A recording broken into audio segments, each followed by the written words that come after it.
अच्छा, तो तुम हो बबलू बिजली वाले। तो दोस्तों, स्टोरी की शुरुआत में हम एक लड़के को देखते हैं। वो रोड से जा रहा था कि उसे रास्ते में एक बुक दिखाई दे जाती है जो थी उठा पटक की।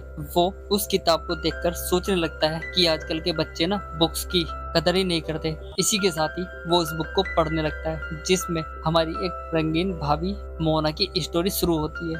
वो बोलता है मोना भाभी की अभी अभी शादी हुई है और वो एक न्यू घर में शिफ्ट हुई थी, लेकिन मोहल्लों के लड़कों ने तो भाभी को अपने दिल में ऐसी जगह दे दी थी जैसे ना जाने वो कितने जन्म से एक दूसरे को जानते हो। मोना भाभी का पति अपने बिजी शेड्यूल होने की वजह से उन पर ध्यान नहीं दे पाता था। इसी वजह से मोना भाभी को जो सुख चाहिए था वो सुख उन्हें नहीं मिल पा रहा था। मोना को जब भी कुछ करने का मन होता वो अपने पति के पास पहुंच जाती, लेकिन उसका पति तो एकदम सुस्त होता है। वो मीना की फीलिंग को नहीं जान पा रहा था। भाभी बोलती है तुम्हारे सामने तुम्हारी इतनी सुंदर बीवी है और तुम इस तकिए को लेकर सो रहे हो। तुम्हारी आंखों में तो मेरा चेहरा होना चाहिए, ना कि इस तकिए का। इसी के साथ ही भाभी अपने पति के साथ रोमांटिक होने लगती है। वो उसके करीब आने ही वाली थी कि तनुज का फोन बज जाता है। दरअसल 8 बज चुके थे और उसकी ऑफिस में मीटिंग थी। उसकी पत्नी बोलती है आज तो संडे है, आज कहाँ जा रहे हो आप? वो बोलता है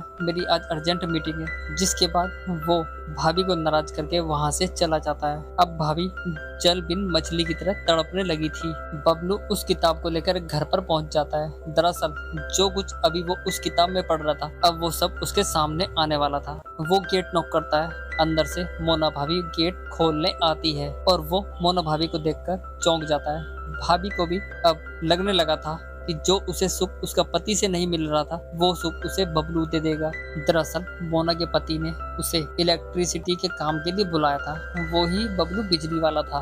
भाभी उसे अंदर ले जाती है और बोलती है इतनी गर्मी में इस फ्रिज में ना बर्फ नहीं जम रहा, सबसे पहले आप इसे ठीक कीजिए। बबलू बोलता है मैं आपकी परेशानी का हल करने ही तो आया हूँ यहाँ। मोना भाभी बबलू को काम बताकर निकल जाती है, लेकिन बबलू मोना के बारे में सोचता सोचता ही अपने काम में लग जाता है। मोना के हाव भाव, चलने का तरीका, उसकी अदा, केवल बस यही बबलू को याद है। वो उसके ख्यालों में पूरी तरह से खो गया था और अपने काम तक को भूल गया था। कुछ देर बाद भाभी वापस आ जाती है और बोलती है बबलू हो गया तुम्हारा काम? वो बोलता है भाभी बबलू बिजली वाले के हाथ में ना जादू है जादू, इसमें बर्फ नहीं जम रही थी ना, ये देखो अब इसमें कितनी अच्छी तरह से बर्फ जमने लग गई है। जिसके बाद वो एक बर्फ का टुकड़ा भाभी को दिखाने लगता है। इसी के साथ ही वो बर्फ का टुकड़ा मोना भाभी के हाथ में रख देता है। जिसके बाद उस बर्फ के टुकड़े से दोनों खेलने लग जाते हैं। बर्फ से खेलते खेलते कब वो उस चीज से खेलने लगे हमें यहाँ पर कुछ पता ही नहीं चलता। जिसके बाद दोनों को यहाँ पर रोमांस करते हुए दिखाया गया है। भाभी बोलती है तुम्हारे हाथ में तो सच में ही जादू है।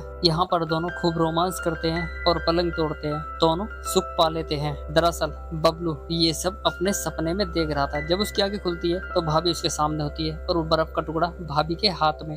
बबलू भाभी से बोलता है जब भी आपको प्यास लगे ना आप जूस बनाकर उसमें ये बर्फ डालकर उसे पी लीजिए, इससे आपकी प्यास शांत हो जाएगी और आपको भूख भी नहीं लगेगी जल्दी। अब जो भी आपका काम बचा है उसे मैं कल आकर कर दूंगा। बबलू वहां से चला जाता है। अब बबलू पूरी तरह से समझ गया था कि भाभी को जूस की प्यास नहीं लगी, किसी और चीज की प्यास लगी है जिसे शांत करना बहुत ज्यादा जरूरी था। अब रात में मोना का पति फिर से बिजी होता है। वो कुछ फाइल्स चेक कर रहा था। तब मोना बोलती है इन फाइल को छोड़कर कभी आपने मेरे से बात की है कि मुझे क्या चाहिए और क्या नहीं? मोना बोलती है तुम्हें याद भी है तुमने पिछली बार कब रोमांस किया था? तब उसका पति बोलता है प्लीज मोना मुझे समझने की कोशिश करो, ये काम भी तो मेरे लिए जरूरी है और तुम भी मेरे लिए जरूरी हो। ये प्रोजेक्ट मेरे लिए बहुत जरूरी है, अगर जो ये एक बार हाथ से निकल गया ना तो बहुत दिक्कत हो जाएगी हमें आगे चल के।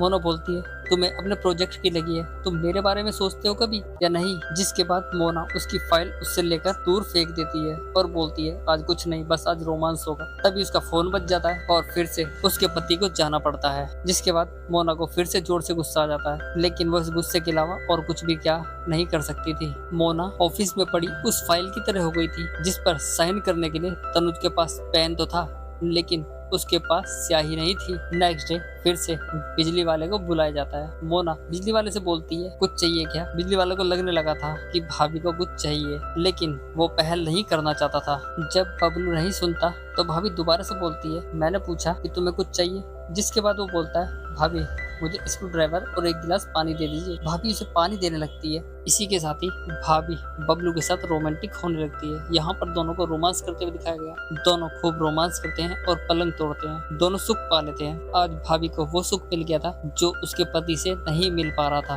तभी हम देखते हैं कि ये सब बबलू की सोच होती है। वो भाभी के घर में बैठकर ये सब कुछ किताब में पढ़ रहा था। तभी भाभी आ जाती है और बोलती है, ये करोगे तो तुम काम कब करोगे। वो किताब को लेकर उससे दूर फेंक देती है। बबलू बोलता है, ये क्या किया भाभी, अभी तो मैंने उसकी एक ही कहानी पढ़ी थी। अब और कोई जो उस किताब की कहानी पढ़ेगा वही असली मजे लूटेगा। जिसके बाद भाभी बोलती है, वो फ्रिज में बर्फ नहीं जम रही, जाके उसे चेक करो। बबलू मुस्कुराता हुआ चला जाता है और भाभी भी यहाँ पर मुस्कुराती है। वो समझ जाता है कि भाभी ने इस किताब को पढ़ा है। इसी के साथ ही हमारा ये एपिसोड खत्म हो जाता है। धन्यवाद।